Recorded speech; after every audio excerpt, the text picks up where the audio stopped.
Hello sa inyo mga idol.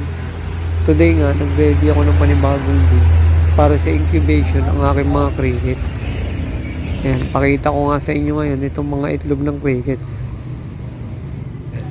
Ito yung mga eggs ng crickets after ng mga 2 weeks na breeding.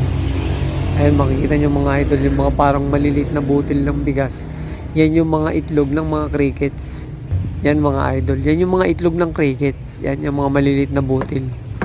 Yan, bali, pakita ko pa sa inyo isa mga idol.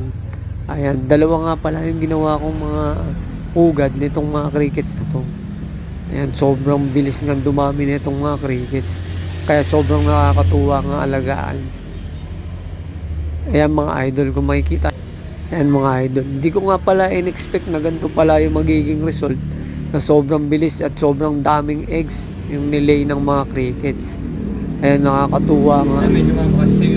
Ang reason ko nga pala mga idol kung bakit ako nag-aalaga ng crickets, bukod sa binebenta ko ito para sa pagkain ng mga exotic, then para din pagdating ng panahon, bibreed ko rin siya para sa human consumption. Mga idol, bali kakainin ko rin siya and then bebenta ko rin siya para sa pagkain din ng iba. Ayun nga, kaya sobrang nakakatuwa talaga yung mag-alaga ng mga insekto mga idol. Bukod sa nalilibang ka na, kikita ka pa. Kaya para nga pala dun sa mga gusto ring mag-alaga, dun nga pala sa mga gustong mag-alaga ng crickets, mag-comment lang kayo, nireplyan ko kayo. And then kung gusto nyong matuto or kung gusto nyong bumili ng starting ng breeder, gusto nyong bumili ng mga starter breeder, pwede kayong mag-message or pwede kayong mag-comment. Okay mga idol, update lang kayo and then abang-abang lang kayo. Paki-like and share nyo lang and then subscribe lang kayo.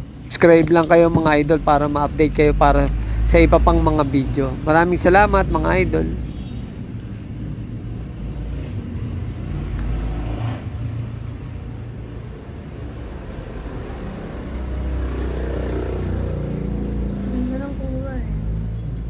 Okay na yan, tapos una mo ng panibagong white silang pang shorts ko.